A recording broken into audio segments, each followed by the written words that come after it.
Hello everyone, welcome to Shriram's IAS platform. This is your mentor Arzu Kakkar. So in this session we'll have a look over the important articles that were in news today. तो यहाँ पर हम important articles के साथ साथ एक important editorial भी cover करेंगे that was in news. क्या है उसको देख लेते हैं, फिर कैसे proceed करना है वो भी बता देती हूँ. GS पेपर 2 से हम आज कुछ इंपॉर्टेंट फैक्ट्स लेंगे regarding national highway authority of India. Directly ऐसे क्वेश्चंस बनते हैं, फैक्चुअल क्वेश्चंस होते हैं, डायरेक्ट फैक्ट्स, राइट. तो अब ये अथॉरिटी न्यूज़ में है, काफ़ी प्रोजेक्ट्स आपको पता ही है हाईवेज के बन रहे हैं, तो अब उसके रिगार्डिंग इस अथॉरिटी के बारे में पढ़ेंगे. फिर उसके बाद will talk about a trilateral India Brazil South Africa forum fund, navies involve, एक एक्सरसाइज, सब कुछ इन डिटेल कवर करेंगे आपके इंटरनेशनल रिलेशंस में. GS पेपर 2 से you can link it. Sea cucumber, क्या है ये स्पीशीज, कहाँ पाई जाती है, इसके फीचर्स क्या हैं, everything will have a look. GS paper 3 से यू कैन लिंक इट.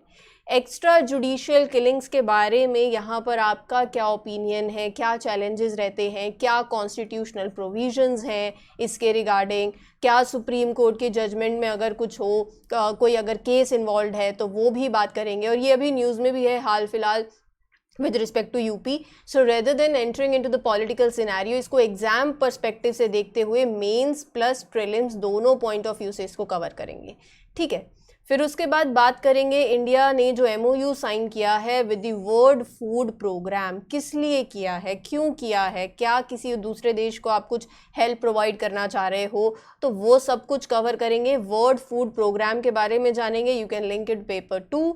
और फिर एक बहुत ही ज़्यादा इम्पॉर्टेंट आर्टिकल जिसकी हम एक इन डेप्थ कवरेज करेंगे, जिसमें आप खुद से अपने नोट्स भी बना सकते हो साथ में. तो petition around same sex marriage, इस पे काफ़ी आर्टिकल्स अगर आप डेली पढ़ते हो देखते हो तो आपको देखने को मिल रहे होंगे.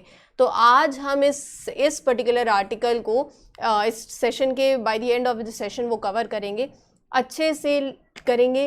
मैं आपको फिर बोल रही हूँ, अगर आप चाहो तो यहाँ से नोट्स भी बना सकते हो जो मैं आपको पॉइंट्स बताऊँगी, ठीक है. काफ़ी बड़ा एक एडिटोरियल, एक लेंदी आर्टिकल था न्यूज़पेपर में, तो उसको समराइज करके उसको कवर करेंगे. तो I think let's start the session. पहला है the trilateral India Brazil South Africa forum is likely to receive increased diplomatic focus according to the persons aware of the matter. तो यहाँ पर हमारे लिए जो इम्पोर्टेंट है, आप देख सकते हो S जयशंकर जी हमारे, तो trilateral India Brazil South Africa forum के बारे में बात करते हैं. ये एक ट्राइलेटरल डायलॉग है, तो 3 पार्टीज जो इन्वॉल्व हैं कौन कौन सी हैं, इंडिया, ब्राज़ील और साउथ अफ्रीका. डायरेक्ट प्रीलिम से बेस्ड क्वेश्चन बन सकता है. और ये 2003 में it was created. So it was created in 2003, जहाँ पर इंडिया, ब्राज़ील और साउथ अफ्रीका जो 3 कंट्रीज़ हैं ये इन्वॉल्व हैं इस ट्राइलेटरल डायलॉग के अंदर.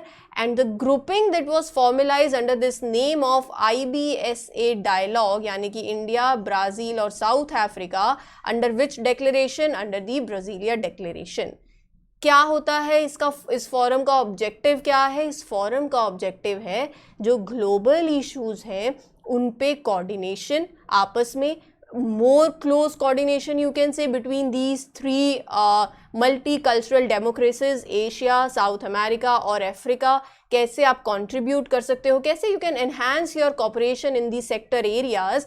सो यहाँ पर उन इश्यूज पे बात करते हुए how we can extend our cooperation, तो वो सब कुछ देखा जाता है. वो बेसिकली इस फोरम का ऑब्जेक्टिव है. 2004 में IBSA फंड वॉज एस्टैब्लिश, जो क्या करता है फंड, जो ह्यूमन डेवलपमेंट प्रोजेक्ट्स हैं उनकी execution, projects to advance the fight against poverty, hunger in the developing countries. पूछा जा सकता है कि इसको मैनेज कौन करता है फंड को. So it is manage by UN office for south south cooperation. Important है, ध्यान में रखना. उसके बाद एक मल्टीनेशनल मैरीटाइम एक्सरसाइज भी है IBSA-MAR, जो कि एक जॉइंट मल्टीनेशनल मैरीटाइम एक्सरसाइज है. कौन कौन इन्वॉल्व है अब आपको पता चल ही गया है. India, Brazil, South African navies involve होती हैं. And it is very important. Basically ये एक्सरसाइज जो है डिफेंस कॉपरेशन इन तीनों कंट्रीज़ के बीच में आप कैसे उसको और ज़्यादा एनहांस कर सकते हो, उसको ध्यान में रखते हुए this is a multinational maritime exercise between India, Brazil and south Africa. ठीक है, तो यहाँ आई थिंक ये क्लियर हो गया है। अब चलते हैं आगे, let's move on to National Highway Authority of India that has come up with the set of guidelines to streamline the foundation stone laying ceremonies, inaugural functions of National Highway projects। आपको सबको पता ही है अभी national highways जो है काफ़ी तेज़ी से इन पे काम हो रहा है।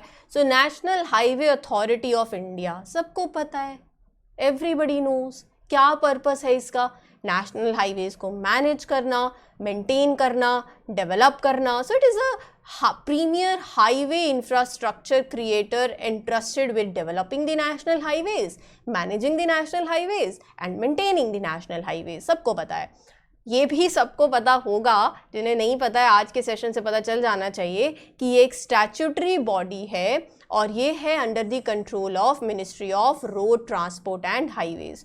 जो इन सेशंस में रेगुलर रहे हैं फ्रॉम डे वन, उन्हें ये लाइंस का इम्पॉर्टेंस जो है वो पता होना चाहिए, पता होगा आई वुड से, क्योंकि हमने प्रीवियस ईयर क्वेश्चंस को एनालाइज किया है एवरी डे, जिसमें हमने देखा है कि यूपीएससी यहाँ से स्टेटमेंट्स बहुत आसानी से निकालती है और अगर पढ़ा है तो बहुत आसानी से ऐसे क्वेश्चन सॉल्व भी हो जाते हैं कि ये स्टैट्यूटरी बॉडी है या नहीं, इसका पर्पस क्या है, right. So which act was there जिसमें ये कॉन्स्टिट्यूट करी गई, अगर ये स्टैट्यूटरी बॉडी है तो अगर ये स्टैट्यूटरी बॉडी है, पहली बात तो है, फिर उसके बाद it was constituted under national highway authority of India act 1998। It is under the administrative control of road transport and highways ministry and it was made operational in February 1995। तो basically ये जो अथॉरिटी है, it has technical, finance, administrative, vigilance wings है at its headquarter, और यहाँ पर एक full time chairman है। नाम कौन है चेयरमैन, चलो वो आप कमेंट सेक्शन में ज़रूर बताना। And not more than 5 full time members, 4 part time members. इनको कौन अपॉइंट करता है, वो are appointed by the central government. तो यहाँ से भी स्टेटमेंट जो है वो बन सकती है। तो इंपॉर्टेंट सारे फैक्चुअल पॉइंट्स थे, बट वेरी वेरी इंपॉर्टेंट, तो मेक श्योर कि आप इसको याद रखें। फिर उसके बाद हम बात करेंगे एक स्पीशीज़ की, जो कि आप देख पा रहे हो, सी कुकुम्बर। नाम ऐसा सोच रहे हैं ना कि मतलब सी कुकुम्बर, वो नाम इसीलिए आया है क्योंकि इट लुक्स लाइक इट। तो it is nearly 105 kilogram of sea cucumber that was seized by the Indian coast guard in the Ramanathapuram district of Tamil Nadu. तो हम इस स्पीशीज़ की बात करने जा रहे हैं। ये स्पीशीज़ अगर आपने देख ली है तो चलो फिर इसके बारे में पढ़ लेते हैं। These are a part of large animal groups called echinoderms and ये invertebrates हैं जो कि they live on the sea floor, hard body होती है इनकी। इनका body shape जो है कुकुम्बर की तरह है, इसीलिए इनको सी कुकुम्बर बोला जाता है। सी कुकुम्बर से आप ये देख लो, मतलब these are benthic। benthic मतलब they live on the ocean floor, तो वहाँ रहते हैं बॉटम पे। और सिर्फ क्या डीप सी में रहते हैं, नहीं, shallow to deep sea they are found. मैं अभी आपको बताऊंगी भी सही। सो पहले तो इनका नाम आपको पता चल गया। एंड जो इनके टेंटिकल लाइक ट्यूब फीट जो इनकी होती है, that is use for locomotion and feeding. 1250 कितनी स्पीशीज हैं of sea cucumber, 1250 species, 1250 species of sea cucumber are there, जो कि सारी बिलोंग करती हैं टू टेक्सोनोमिक क्लास हॉलिथोरोइडे। ठीक है, तो ये इस क्लास से बिलोंग करते हैं। अगर स्टेटमेंट आ गई कि क्या ये फाउंड होते हैं in all the marine environment, तो आप कह देना हाँ जी, these are found in all the marine environment throughout the world, yes. From shallow to deep sea environment, yes. They are benthic, yes, अभी बता दिया ना, they live on the ocean floor. And क्या excrete करते हैं, क्या ये nitrogen और फॉस्फोरस जो है, they excrete inorganic nitrogen and phosphorus, yes. जिससे क्या होता है, enhance the productivity of benthic biota. ठीक है, सारे पॉइंट्स क्लियर हो गए। और सी कुकुम्बर जो है ना, दे एग्जिबिट सेक्सुअल और एसेक्सुअल प्रोडक्शन दोनों, राइट। अगर सी कुकुम्बर जो है क्या करते हैं, sea cucumber eggs undergo external fertilization, जहां पर फीमेल जो है, female releases eggs into the water and then they are fertilized. कैसे, when they come into contact with the sperms that males have released. IUCN status में, conservation status में देखो तो wild life protection act 1972 में schedule 1 में है और sites में अपेंडिक्स 2 के अंदर है। बहुत से इंपॉर्टेंट पॉइंट्स लिए हैं, जो किसी भी तरीके से आपसे एग्जाम में पूछे जा सकते हैं, तो मेक श्योर करना कि आपको ये याद रहे। एक बहुत इंपॉर्टेंट अब हम एक आर्टिकल कवर करेंगे जहाँ पर आपका यहाँ रेदर देन फैक्ट्स, मतलब मैं आप कुछ होंगे भी सही क्योंकि कॉन्स्टिट्यूशनल प्रोविजंस की भी बात करूँगी, आपका ओपिनियन, आपका थॉट प्रोसेस, आपकी थिंकिंग काम करेगी इस आर्टिकल में। Recently after N encounter in Uttar Pradesh, Supreme Court has expressed its views on extrajudicial killings in India, stating that right to life is a fundamental right that is enshrined in the Constitution, and these extrajudicial killings are the violation of this right. Right to life कौन सा article है? चलो comment section में बताना, ठीक है। Extra judicial killings, सबसे पहले तो आपको इसका मतलब पता होना चाहिए क्या होती है। These are the killings of the person by a state or its agent without any legal proceeding or without any judicial proceeding. Basically, the person is killed without any legal justification, due process, without a trial, right? So these acts sometimes they basically they take various forms and they are illegal and violate the human rights and the rule of law. They are often carried out by the law enforcement agencies or security forces. For what purpose? In the name of maintaining law and order or combating terrorism. इस वजह से ये जो extra judicial killings हैं they are होती हैं, ठीक है। अब यहाँ पर ना हमने मतलब ये देखा है कि the person is killed without any legal justification, लेकिन it is carried out in the name of maintaining law and order और कॉम्बैटिंग टेररिज्म। तो क्या टेक है ये भी पता होना चाहिए। एक्स्ट्रा जुडिशियल किलिंग्स का इंडिया में क्या स्टेटस है ये पता होना चाहिए। कॉन्स्टिट्यूशनल प्रोविजंस क्या हैं, rights of police, Indian penal code में कौन सा सेक्शन, यहाँ से आपके लिए प्रीलिम से क्वेश्चन बनता है और यहाँ से आप ये कंटेंट मेंस में भी यूज़ कर सकते हो when writing an answer. Prelim से भी डायरेक्ट सवाल बनता है। कॉन्स्टिट्यूशन सबको पता है, इंडिया का जो हमारा संविधान है, and it basically the constitution intends that India should be governed by the rule of law, according to which constitution is the supreme power, और जो लेजिस्लेटिव और एग्जीक्यूटिव है they derive their authority from it. Constitution right to life and personal liberty guarantee करता है under the article 21, जो कि non negotiable है और हर जगह एप्लीकेबल है। और ये रिस्पॉन्सिबिलिटी है पुलिस की to follow the constitution and protect the right to life of every individual regardless of innocence और गिल्ट, तभी तो नॉन नेगोशिएबल और एप्लीकेबल है टू एवरीवन। पुलिस का राइट क्या है? पुलिस पीस और ऑर्डर मेंटेन करने के लिए they can use force including lethal force in self defense. तो दो चीज़ें हैं, they can include the force और it can be lethal force also, अगर सेल्फ डिफेंस करना हो या पीस और ऑर्डर मेंटेन करना हो। सेल्फ डिफेंस का राइट जो है हर एक पर्सन के पास है, ये section 96 of Indian penal code के अंदर है। पूछा जा सकता है कौन सा सेक्शन किससे लिंक करता है। जैसे सेक्शन 96 कहता है every person has a right to self defence. Section 46 of the criminal procedure code क्या कहता है? ये अलाउ करता है पुलिस को to use the force to arrest someone accused of a serious crime. Section 96, section 46, right to life, article 21, ठीक है।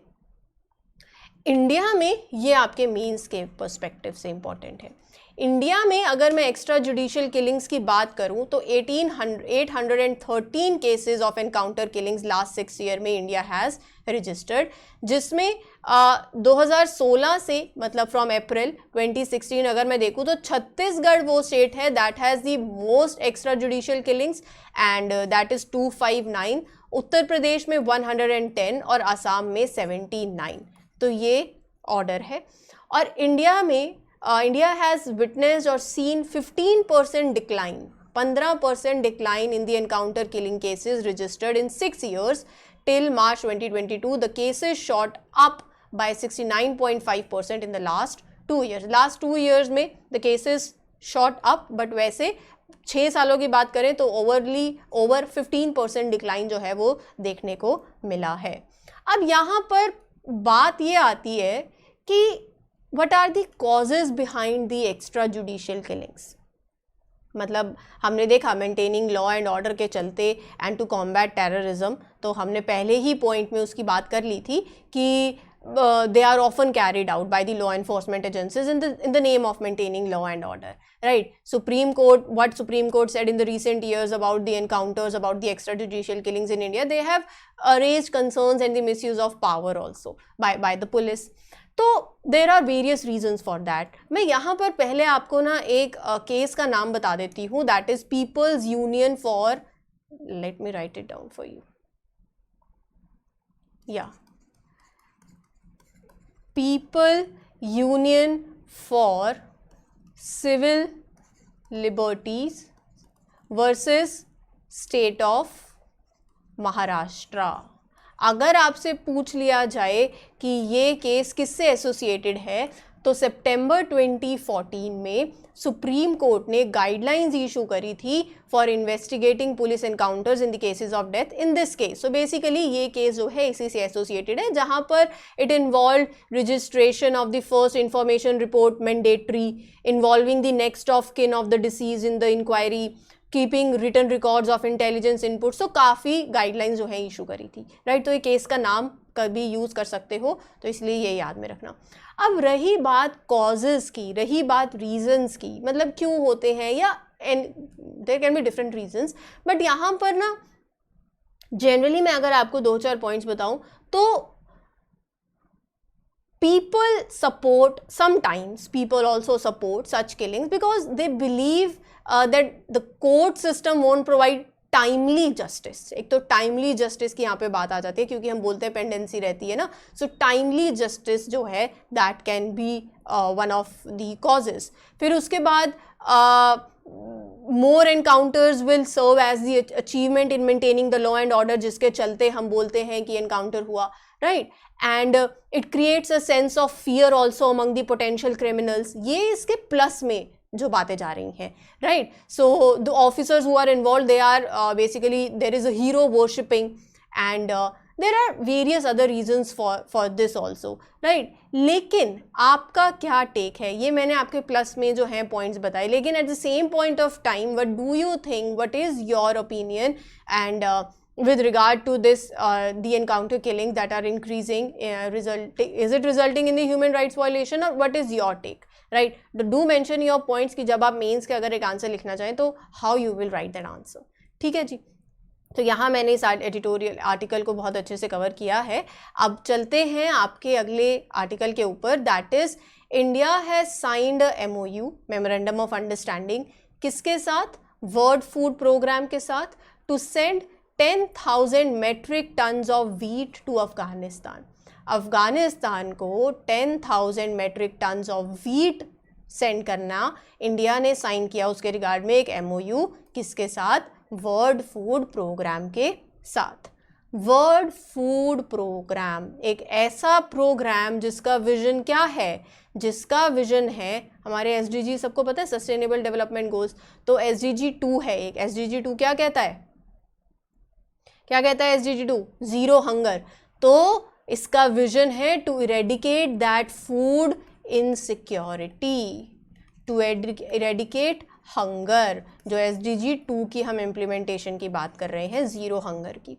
तो यहाँ पर वर्ल्ड फूड प्रोग्राम ना 1961 में it was founded by FAO, food and agriculture organisation, और united nations general assembly. ठीक है, सॉर्टेड है, ईजी. अब ये जो फूड प्रोग्राम है, it is an international organisation within the united nations. पूछा जाए तो बता देना कि हाँ ये एक इंटरनेशनल ऑर्गेनाइजेशन है, within the united nation है, जो कि प्रोवाइड करती है फूड असिस्टेंस वर्ल्ड वाइड. तो ये वर्ल्ड की लार्जेस्ट ह्यूमैनिटेरियन ऑर्गेनाइजेशन है and the leading provider of school meals. इसका हेडक्वार्टर कहाँ है? रोम, इटली में. इसका ऑब्जेक्टिव सबको क्लियर है कि हंगर को एंड करना है by protecting access to the food, nutrition को इम्प्रूव करना, फूड सिक्योरिटी अचीव करना, जो SDG गोल्स की बात कर रही हूँ उसकी इम्प्लीमेंटेशन, उसको सपोर्ट करना, and partnering for its results. काफ़ी इनिशिएटिव्स भी इनके द्वारा लाए गए, turning the tide against hunger, share the meal initiative, right. And यहाँ पर विजन भी मैंने आपके साथ बता दिया. फंडिंग कहाँ से आती है? फंडिंग जो है it is entirely by voluntary donations, जो कि गवर्नमेंट से, corporations, individuals and not for profit entities यहाँ से आती है।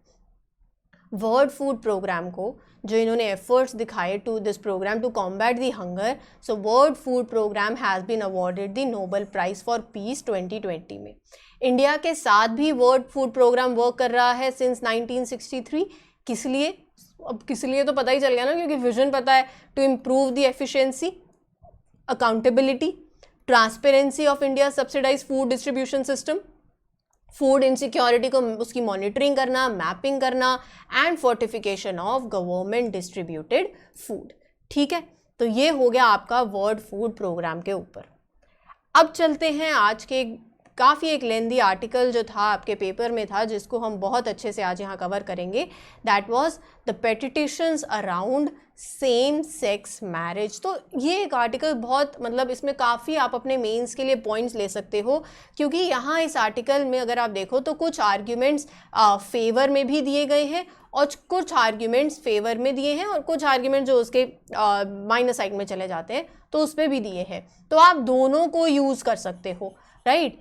जब आपको एक बैलेंस्ड अप्रोच चाहिए रहती है ना, एक ऐसा आंसर जहाँ पर आपको प्लस में भी पॉइंट्स पता हो, माइनस में भी पॉइंट्स पता हो, हर एक चीज़ के, चाहे वो कोई भी टॉपिक हो, तो उसके रिगार्डिंग यहाँ से आपको बहुत सा कंटेंट मिल सकता है। मैंने यहाँ पर पॉइंट्स के फॉर्म में ही लिखा है। इनिशियली हम डिस्कस करेंगे वो पॉइंट्स जो प्लस में जाते हैं, उनको कवर कर लेंगे, क्या क्या आर्ग्यूमेंट्स हैं जो फेवर में जाते हैं और क्या क्या आर्ग्यूमेंट्स हैं जो माइनस साइड पे जाते हैं, तो उनको भी कवर कर लेंगे। इंडियन गवर्नमेंट का स्टैंड यहाँ पर, बाकी एवरीथिंग, मतलब जैसे जैसे प्रोसीड करूँगी वैसे वैसे पता चलता जाएगा। ठीक है, अब चलते हैं आर्टिकल के ऊपर। आर्टिकल बहुत सा मतलब काफ़ी न्यूज़ में रहा, काफ़ी इसमें बहुत से आर्टिकल्स आए। तो यहाँ पर एक 5 जज supreme court bench is scheduled, किस लिए? To hear a series of petition seeking legal recognition of same sex marriage. Same sex marriage जो है जैसे between 2 boys, to womens, right, तो उसकी बात हो रही है। तो सेम सेक्स मैरिज को लीगल रिकॉग्निशन देने की बात एक पेटिशन हुई, लेकिन वहाँ पर at the same point of time statutory organisations, religious bodies और एनजीओज़ का क्या कहना है। सो दोनों चीज़ें आपके प्लस और माइनस में चली जाती हैं। पहली बात तो their submissions touch upon the various issues मतलब मैरिज की डेफिनेशन क्या है। अगर मैं मैरिज की डेफिनेशन ही ये बोल दूँ सिंपल कि जो ऑपोजिट सेक्स के बीच में सेंस ऑफ बॉन्डिंग अगर मैं बात करूँ, तो फिर तो सेम सेक्स मैरिज का कॉन्सेप्ट वैसे ही चला गया यहाँ से, राइट। तो मैरिज की डेफिनेशन क्या होगी, इसी पे ही आधा मुद्दा है, चला जाएगा। To the psychological impact growing up with 2 man, मतलब जब 2 men या 2 women are the parents and they are having a children, they are raising a child, so उसका साइकोलॉजिकल इम्पैक्ट भी होगा, बहुत होगा। तो मतलब इसके अराउंड आपको बहुत से अब जो है ये पूरा आर्टिकल जो है रिवॉल्व करेगा। कईयों का कहना है कि Indian society is not ready to accept the same sex marriage, लेकिन कई दूसरे बोलते हैं, जो दूसरी पार्टी है, दूसरा साइड है, वो ये बोलता है that others have linked it to sexual liberation movements in the western country. So यहाँ पर ग्लोबल सिनारियो क्या है उसको भी हम देख लेंगे, जो आपके आंसर राइटिंग में काम करेगी, राइट। तो कई कहते हैं कि अभी हमारी Indian society is not ready to accept the same marriage, और कई बोलते हैं अगर हम ग्लोबल सिनारियो को देखें कि कितनी कंट्रीज बाहर है जहाँ पर इट इज़ लीगलाइज्ड ऑल्सो। अब बात करते हैं कुछ पॉइंट्स की। Petitioners point out that legal protection available in about 15 legislations guaranteeing the right of wages, gratuity, adoption, surrogacy, etc. were not available to the LGBTQ+ citizens. दूसरी countries में, मतलब आप ये देखो, ये पॉइंट्स जो है ना कि क्या बात कर रहे हैं कि दूसरी कंट्रीज़ में लाइक देयर आर लेजिस्लेशंस जो कि जहाँ पर LGBTQ सिटीजन्स को right to wage, right of wages, right of gratuity, adoption, surrogacy वो अवेलेबल है, यहाँ तो वो भी अवेलेबल नहीं है, तो वो अवेलेबल होना भी उनको ज़रूरी है। अगर हम राइट टू वेज की बात करते हैं, right to wage to men and women, equal बात करते हैं, equal wages to men and women, तो वहाँ पर what about the one with the same sex marriage, what about the LGBTQ citizens, तो वो राइट्स भी अभी तक इंडिया में इनको अवेलेबल नहीं है, राइट। इसी के चलते यहाँ पर Delhi commission for protection of child rights said that same sex couple would make equally good parents as heterosexual parents. Same sex couple, इसके रिगार्डिंग मैं अभी आपको एक रिपोर्ट भी दिखाऊंगी जो आप कोट कर सकते हो डायरेक्टली, कि सेम सेक्स कपल जो है जैसे हेट्रोजीनियस सेक्सुअल पेरेंट्स होते हैं वैसे ही सेम सेक्स कपल भी अच्छे पेरेंट्स जो हैं बन सकते हैं। By depriving legal status to the homosexual marriages, the state is denying the legal security of dual parenthood and guardianship to the child. तो बिल्कुल जब आप लीगल स्टेटस डिप्राइव कर रहे हो टू दी होमोसेक्सुअल मैरिज, तो आप स्टेट ऑब्वियसली उनको लीगल सिक्योरिटी डिनाई कर रही है, it is denying them of dual parenthood, guardianship to the child. तो यहाँ अगर मैं बात करूँ वेस्टर्न कंट्रीज की, जैसे नीदरलैंड है, since Netherlands legislation of same sex marriage in 2000, उसके बाद 34 countries have legalised the same sex marriage either through the legislation और थ्रू कोर्ट डिसीजन। नीदरलैंड में 2000 में जब सेम सेक्स मैरिज को लीगलाइज किया गया, उसके बाद 34 कंट्रीज ऐसी हैं, 34 से ज़्यादा, जहाँ पर सेम सेक्स मैरिज को लीगलाइज किया गया है। या तो वहाँ पे जैसे हमारे यहाँ पार्लियामेंट है, तो वैसे ही वहाँ पे या तो लेजिस्लेशन लाया गया या फिर कोर्ट के डिसीजन के थ्रू। तो पहला तो यहाँ पॉइंट हो गया कि they will equally be the good parents as the heterosexual parents. This is the Delhi Commission for Protection of Child Rights said. फिर उसके बाद you should provide them with the right of wages, gratuity, adoption, surrogacy. Then एक जो western countries की यहाँ पर बात करी गई, at present more than 50 countries allow the same sex couple to legally adopt the child. और 2020 स्टडी की मैं बात कर रही हूँ, 2020 study by the American sociological review, ये स्टडी कहती है that academic results of childrens raised by same sex parents from birth outperform children with heterosexual parents. Study कह रही है, मैं नहीं कह रही हूँ, मतलब आप ये कोट कर सकते हो डायरेक्टली, पॉजिटिव पॉइंट पे फेवर में जा सकता है कि यहाँ पर ये कहना है 2020 स्टडी के अकॉर्डिंग कि जो बच्चे रेज किए जा रहे हैं bye the same sex parents, like 2 fathers और 2 mothers, राइट, उनके नंबर एकेडमिक रिजल्ट्स अच्छे आते हैं फ्रॉम द अदर चिल्ड्रंस जो जिनके मदर पेरेंट्स, मतलब मदर एंड फादर जो वो रेस कर रहे हैं। सो वो होता है ना कि किसी को मम्मी से ज़्यादा डर लगता है तो 2 मम्मी हैं, किसी को पापा से ज़्यादा डर लगता है तो 2 पापा हैं, तो अगर रिजल्ट अच्छा नहीं आया तो 2 पापा हो गए, ठीक है। तो कहने का मतलब ऑन अ लाइटर नोट ये है कि ये स्टडी कहती है कि the academic results of childrens who are raised by the same sex parents they have outperformed. तो ये भी एक प्लस में उनके पॉइंट चला जाता है when you are writing the answer. अब बात आती है कि इंडिया में जो स्टैंड है गवर्नमेंट का वो क्या है एंड द अदर इंस्टीट्यूशंस और NGOs का क्या स्टैंड है। तो यहाँ पर बहुत अच्छा पॉइंट लिखा हुआ है, it is a parliament and not the courts that have to decide on the same sex marriage. बहुत अच्छा point in the sense that you can quote in the exam. तो गवर्नमेंट का ये टेक है कि ये जब हम लेजिस्लेशन की बात करते हैं, प्रॉपर विल ऑफ जो भी जैसे पीपल चाहते हैं, तो पहले प्रॉपर लेजिस्लेशन, इसके रूल्स पॉलिसीज फ्रेम होनी चाहिए। सो ये पार्लियामेंट में ही हो सकती है। तो पार्लियामेंट जो है they have to decide on the same sex marriage, coming up with a proper law regarding it, proper legislation तो वहीं बनेगा ना। सो साथ साथ यहाँ पर अब थोड़ा पॉइंट्स अगर मैं चलूँ जो फेवर में नहीं है, वो क्या कहते हैं, जिसमें कोट किया गया है that national commission for protection of child right NCPCR argued that same-sex marriage would violate the provisions of Juvenile Justice Act. Same NCPCR कहती है अकॉर्डिंग टू दिस कमीशन कि सेम सेक्स मैरिज होने से juvenile justice act के provision को violate होगा and it would violate that. Juvenile justice act 2015 जो है वो एक सिंगल मैन को प्रोहिबिट करता है या let alone two man from adopting a girl child. मतलब फिर तो वो मतलब अलग एंगल, जैसे सेक्शुअल अब्यूज वगैरह it might be the case, लेकिन यहाँ पर एक सिंगल मैन और a man can not adopt a girl child, they can not raise that. तो ये एक्ट प्रोहिबिट बेसिकली करता है and the same sex marriage would violate this provision. और साथ ही साथ यहाँ पर ये बोला जा रहा है that this same sex marriage will be a threat to the holy union of the marriage between the biological men and women in India. इसके विद रिस्पेक्ट टू में एक और आप स्टडी यहाँ पर देख सकते हो, NCPCR highlighted a study by the Catholic University of America. क्या कहती है? Emotional problems suffered by the children of same-sex couples were twice more than the children living with the heterogeneous parents। यहाँ एक इमोशनल एंगल भी आ जाता है। एक juvenile justice act का आपने पॉइंट रख दिया यहाँ पर, और यहाँ पर जो NCPCR ने बोला with respect to juvenile justice act वो भी आपने रखा, और पार्लियामेंट जो है मतलब according to the stand of the government तो that should come up with the legislation. तो इट इज़ अ पॉइंट जहाँ पर parliament should frame a law with respect to this.